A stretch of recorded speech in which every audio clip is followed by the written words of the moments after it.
Right, I'm on the starboard lay line, approaching the windward mark, or fast approaching the windward mark. Things I've got to do. Right. Hoist myself up, in I come. Ease the kicker to my set marked place for downwind. Recleat.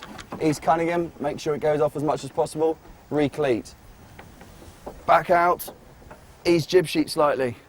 Back, possibly interlock with the helmsman depending on how windy it is. Wait for the windward wing to come down and the boat to bear away. Easing jib sheet through the whole turn. And then wait up as the boat comes away.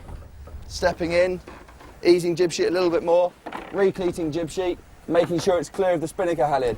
And then straight into the hoist, arm over arm, making sure if the boom's in on the centre line that I'm keeping my left arm low so I don't hit the, my elbow on the boom. Collecting spinnaker sheet as soon as it's up to the top and then climbing back out. Sliding out, clipping on, and then if it's good and breezy, back and interlocking with my helmsman into my foot strap. And then probably lowering myself right down to swing it hard. The key points for the bearaway are to set the boat up for the turn and to ease the required amount of main for the conditions. Here Peter eases the kicker and Cunningham before moving his weight back out for the turn. He then throws the main out, with Alistair taking control as Peter moves in for the hoist. This gives him the perfect platform for a 5-second set. The 29er demonstrates how rolls can be adapted to suit individual boats. In this instance, the helm is able to set the control lines for the bearaway, leaving the crew to focus on balance and speed right up to the mark. Pressure will then dictate who takes the main through the turn. In light airs, it's better for the crew to get on the halyard as soon as possible. However, fresh breeze requires more main off, which means the crew's better suited to the role.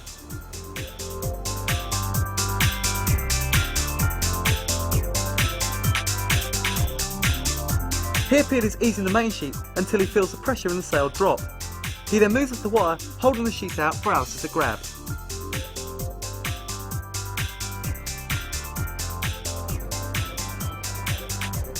Judging the amount of weight required after the hoist is another skill, and the helm can help by calling the amount of pressure through the hoist. Peter can then judge whether to hit the handle or pause on the gunnel until the pressure builds. Back on the shore, Peter uses the 800 to demonstrate two different positions for hoisting the kite. In light winds, gaining depth is important, so he hoists from the centre line to allow the helm to steer as low as possible. Once the halyard hits the top, he reaches for the sheet and gets his weight forward through the gap in the lowers.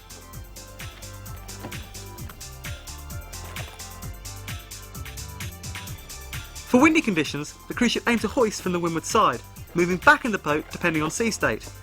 It's a good idea to keep an eye on the bow, so you can move further aft if it looks like it's going down. Be ready to drop everything in big breeze to save a capsize, and with both helm and crew on the wire, you should be able to save almost anything.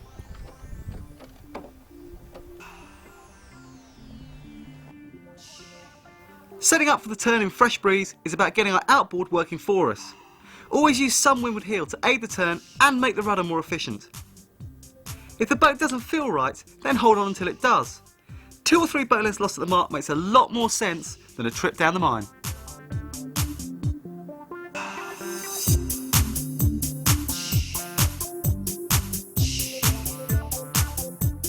Kite halyard take-up system. 20mm block that the kite halyard runs through, 4mm piece of elastic, 20mm block on the back securing it. Then it runs the length of the boat, through the bullseye on the centre of the boat, through under the control lines, all the way through up to here, onto the halyard pole launch block. And it's just secured there. This basically ensures that when you pull the kite out, the pole goes forward, this block comes back, the required amount of slack is then put into the kite halyard so the downhaul doesn't foul up the spinnaker, and vice versa. When the pole comes back in, the kite halyard just has the required amount of slack taken out of it, so it's neat and tidy in the boat, and it's just taut up the mast.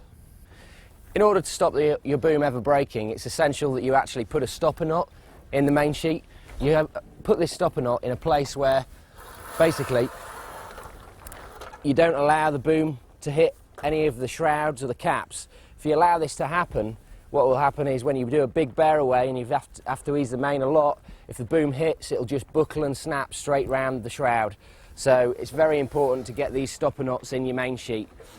On our boat, you can obviously see that we've got a main sheet and jib sheet system that's a continuous piece of rope. I mean, out of all the time we've been sailing the 49er, we find that this is the best kind of system. We also have an elastic take-up system that's in this main sheet and jib sheet, and this elastic runs through the bullseye in the middle of the boat and to the back edge of the spinnaker pole, which is here. So when the spinnaker is up and flying and we're ripping downwind, the elastic pulls tight and pulls the main sheet and the jib sheet to the centre of the boat and just gives us the required amount of main sheet in my hand so that it doesn't get in the way during jibing.